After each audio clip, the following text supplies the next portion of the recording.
Hi, everyone. Hi, Kathy. I'm Adrienne Kalfopoulou, and greetings from Athens. Thanks, Kathy, for inviting me to talk a little bit about creative nonfiction and issues of ethics. I don't think there's any kind of clear answers or easy answers to any of this. Not that there should be. So I'm just going to talk a little bit, about my experience with, some of these questions. So very recently, I was looking at Olga Tokarczuk, I think that's how you pronounce her last name, the Polish Nobel laureate who won the award for 2018. And she's given a wonderful lecture called The Tender Narrator, which I encourage everybody to look up. It's great. And what she has to say, what Tokarczuk has to say about what she distinguishes between events and experiences, I think is a really wonderful way to think about some of these issues of factuality versus the translation of that factuality into an essay, a piece of art, particularly when we're talking about nonfiction. So she basically says life is created of events, and that an experience is when the event is situated and interpreted in time. As we're writing about events, as we're recalling them, we're also interpreting them at the same time, and that this is where the art comes in, and this is also where a lot of the issues come up in regard to what's true and what's the liberty that we've taken with our imaginations. And sort of a little segue here, Montaigne kind of famously critiques a writer of his time, Jean Bodin, who took issue with some of Plutarch's descriptions in the Moralia of events, in his case, ancient Greece in Sparta. And he speaks quite directly about an event of a Lacedaemonian boy, a young man, who had stolen a fox cub, and had put the cub under his shirt to hide it. And perhaps he was in church or anyway, a public place, and the fox cub eats his bowels as he's holding him under his shirt, and the boy drops dead. And Bodin, takes issue with this and says, this is totally a fabrication of his imagination. This is not something that really is factual. And Montaigne comes to the defense of Plutarch and says that Bodin has missed the point, that this is Spartan Greece, and that this is an example, as are others, of a context in which honor, kind of is the higher value here, and that the boy proves that he would rather die, which in fact happens, than be found out as having stolen the fox cub.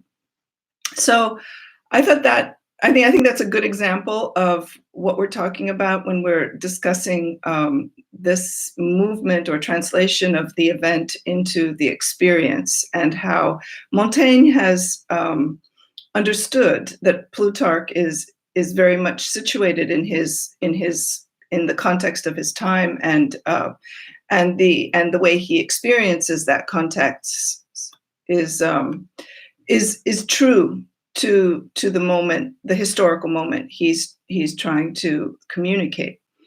So I think the question of how we negotiate that space between events as they happen and happen to us, and how we have experienced them, invites obviously the sensory and the imaginative translations of those events, and I think that's why we do it. That's why it excites us, and why people will read essays that have done this evocatively. And I think the kind of focus on how true is this. Uh, Perhaps one answer to that is it's as true as I've experienced it, which I guess is a lot of how sometimes contested moments in creative nonfiction writing have been defended, that this is true to my experience. Of course, when we're involving other people in that, then it can become tricky. And I'm sure we've all had, my particular experience of that was when I was writing an essay called My Daughter, Hannah Arendt and the City of Futures, that came out some years ago in Hotel America. And it earned a notable, I guess, in 2013. And in that essay, I was visiting my daughter in New York, and very much between cities, Athens going through its financial crisis, and New York post 9/11. And my daughter was in college, and she was in a course, political science course, and they were reading a lot of Hannah Arendt.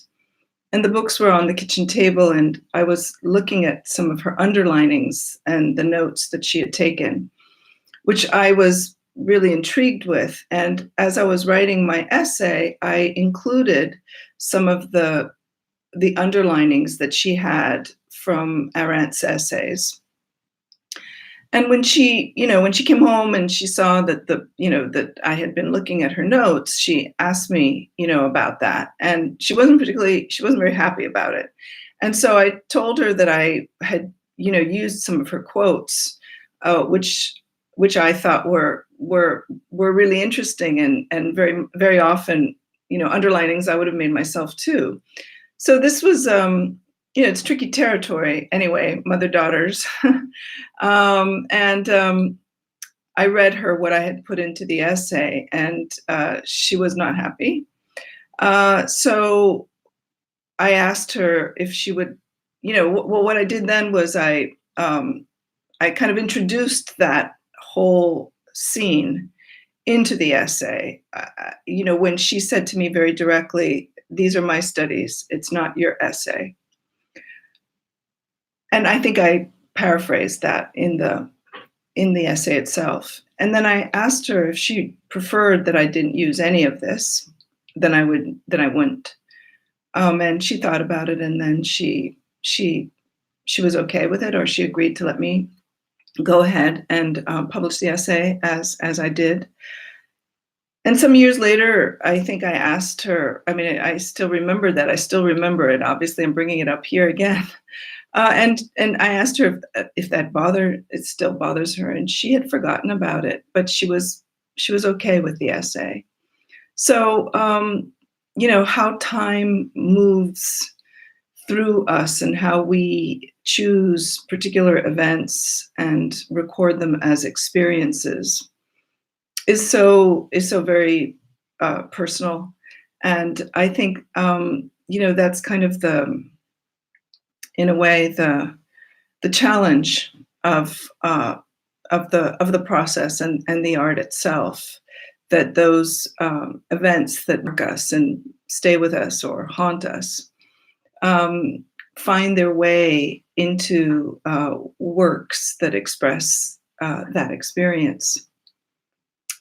So I guess that's all I have to say. And I wish you all a great residency and a very, very happy and, productive new year.